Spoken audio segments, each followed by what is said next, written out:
Hello, Alex Salmond. Welcome to the programme. I mean, just listening to... Pleasure to be here. How are you doing? Yes, very well, thank you. Just listening to what you were saying there and at your press conference a little earlier, all the talk about trying to protect Scotland from cuts makes it sound like a vote for the SNP will mean an even bigger increase in the national debt. No, we've put forward a whole list of things, not just the Trident missile system, though £100 billion in nuclear weapons seems an almighty waste at the present moment. Can I just but also things like the... I was going to go through the list of things we're going to cut so as we can...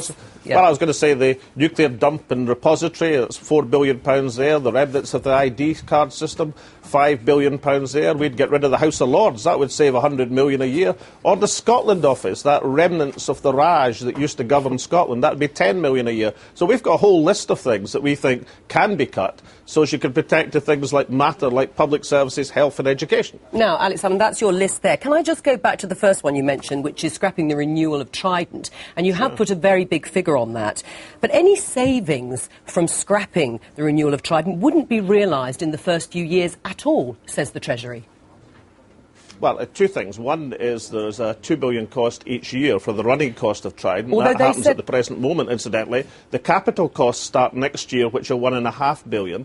The figure for £100 billion stretches over the 40-year life cycle of the deterrent. But even over the next 15 years, that figure will be between 50 and 60,000 million pounds. Now, we say a decision should be taken now to scrap that system, to save that money, because it's the medium-term perspective in public spending that actually matters. I would have thought even the Treasury would know that. Well, how much money then are you saying will be saved this year and next year? Well, £2 billion plus this year in terms... £2 billion plus this year in terms of running cost, and from next year, because the capital costs of the new Trident system start next year, the next financial year, £1.5 billion. Now, that's a big saving. If you think of the arguments in this election, the first week of the election was dominated about an argument about national insurance, which encompassed £6 billion.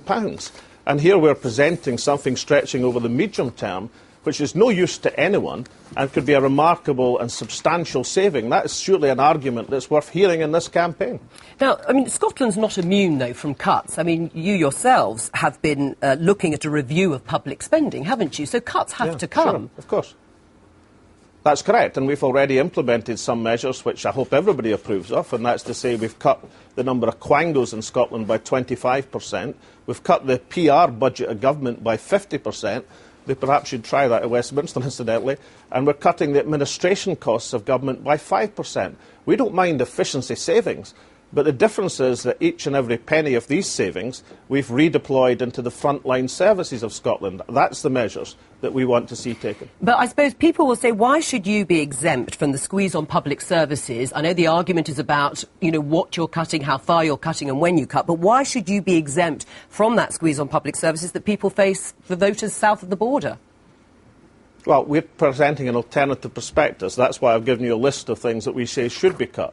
We think the key aim of UK government should be to get back onto a growth agenda, to recapture the growth and prosperity that's been lost over the last 2 years. You'll never cut your way out of a recession. You'll never cut your way into prosperity. You've got to invest and get the economy moving. Now, that different perspective is equally applicable to all of the countries of the United Kingdom. And I bet there's a lot of folk watching in England who would just love to have the opportunity to vote for a party putting forward that platform. Now, you talked about this balanced parliament looking increasingly likely. Of course, that's what the polls are pointing towards. What would be your price or concessions that you would prize from that sort of balanced government?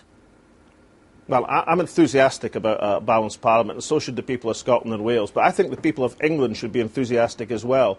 I mean, David Cameron stamping his feet over the last couple of days because the prize of being Prime Minister is being clutched away from him at the very last minute. You know, so obviously it's inconvenient for the Conservative Party, it's inconvenient for the Labour Party. But what an opportunity to have a people's parliament, a genuine parliament, a parliament responsive to public opinion and public views, as opposed to the disgrace to democracy that Westminster has been, not just over the last few years, but over the last generation. Now, I mean, what concession, you didn't say there, what would be the non-negotiable concessions? Well, as you probably know, we've published, along with our allies in Plaid Cymru, a For Scotland, For Wales programme. We published it online, incidentally, just to satisfy Raymond's comments earlier on. And that programme puts forward the key priorities that the bloc of Celtic MPs would have in a balanced parliament, and it seeks broad objectives like the cancellation of Trident, but also seeks specific gains, like, for example, the £200 million fossil fuel levy that's lying in a London bank account, and we're not allowed to access it, although it's Scotland's money. So there's an easy concession that could be made, a specific target which could be invested in the renewable revolution in Scotland. And just really briefly, 20 MPs, that's unrealistic, isn't it? Well, it's a big target, it's an ambitious target, but listen, this is an election where virtually anything can happen, and as you probably refer to, there's a poll out this afternoon from one of your rival stations showing the SNP vote surging 8% since the last election. You know, if that was happening south of the border, then you would have us as the major gainers of the election campaign, so there's a lot to play for. Okay. And we believe if you can win an argument, you can win the election. Well, there you go. Alex Salmond dreaming up there in Scotland. Or maybe not dreaming.